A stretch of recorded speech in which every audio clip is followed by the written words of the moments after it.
Hi there, this is Solitary Ronin from Solitary Ronin Films, and welcome to another random review. You can see behind me that today's random review is of Yorgos Lanthimos' The Killing of a Sacred Deer. This stars Nicole Kidman and Colin Farrell, who of course worked with Lanthimos on The Lobster. And it's about,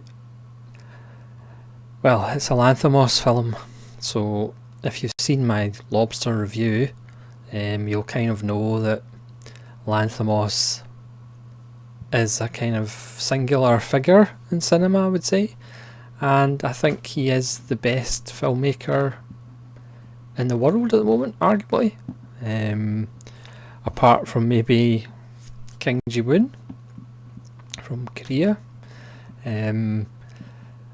His characters interact and speak to each other in a kind of strange way, which perhaps suggests a lack of emotion or just an inability to kind of relate to each other. And this tells the story, as much as a Lanthimos film has a story, about a doctor played by Colin Farrell who has befriended a boy called Martin whose father died, and Colin Farrell was the surgeon. So over 6 months he kind of meets the boy and gives him gifts and kind of almost acts like a surrogate father, but the boy kind of wants more, so he becomes like a member of the family. The family's daughter grows to love him, and the family's son seems to like him a lot. But things transpire,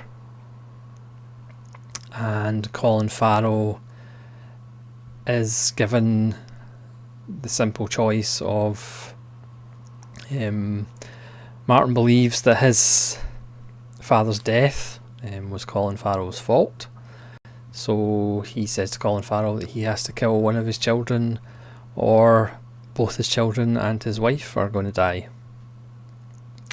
And that's as much as I'm going to say about it. This exists in Lanthimos' universe, so things like going to the police about it doesn't happen. There's scenes that in a conventional film just don't happen. Lanthimos himself says that he prefers films that you have to work at, films that you have to work things out for yourself, and you can certainly see that in his filmmaking. Anybody who's familiar with his works, The Alps, Kineta, Dogtooth, The Lobster, he makes the audience work for it. He doesn't explain anything, he just shows you how people react in the lives that those people are living, and it's really up to you how you experience his film. Again, he's one of those guys that you're either going to love his films or you're going to absolutely detest them.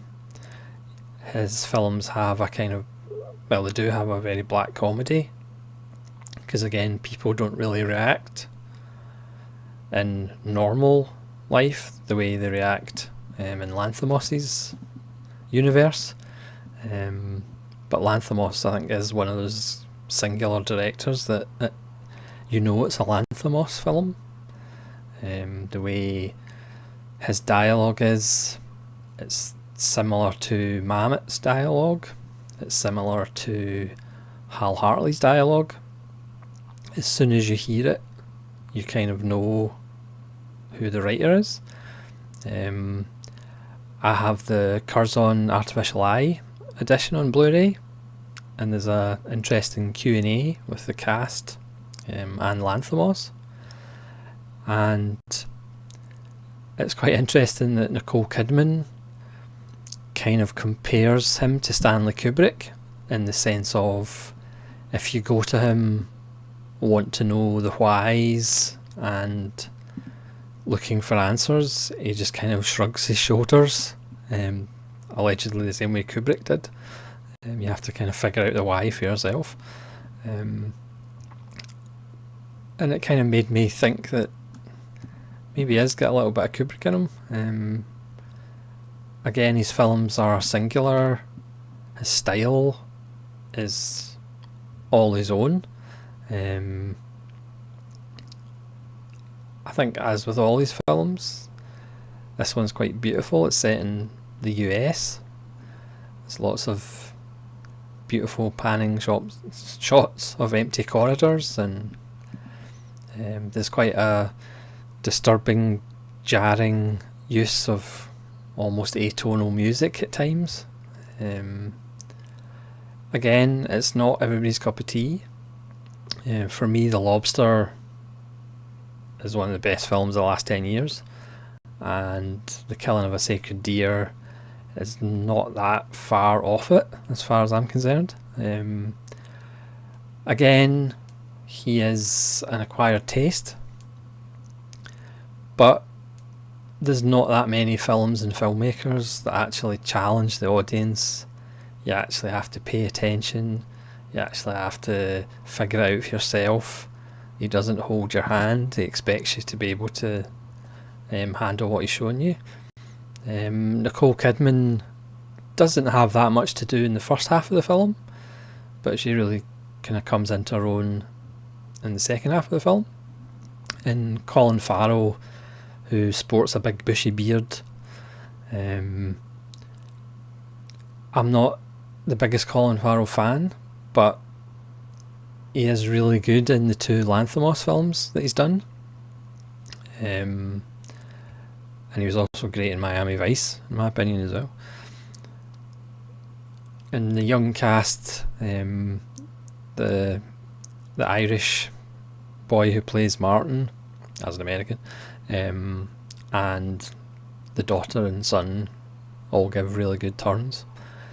It's funny that it's set in America by a Greek director, and there's an Australian mother, the Irish father. Like I said, the actor who plays Martin, he's Irish, and the daughter's played by an English actress. So I think the son's the only one that's actually American, which again gives it that kind of odd kind of atmosphere. It's, again, anybody who has seen Lanthimos' other films, you kind of know it does create a kind of brooding, menacing, uncomfortable kind of atmosphere. It's like you know something strange or brutal's going to happen. This film is a 15 certificate in the UK, but it is quite a strong 15. It's a hard watch at times, which again is kind of Lanthimos' point. Obviously he's not a mainstream filmmaker, but it's interesting because obviously his latest one, The Favourite, with Olivia Colman, is a kind of costume comedy drama, so I'd be interested to see how that is. I hope he's not going down the path of commercialism, but I doubt it very much. Yeah, he's a director that I really like, and I'm very hopeful for, because I think he's not even 40 yet, or he might just be past 40. So hopefully he's got a lot more to entertain us with.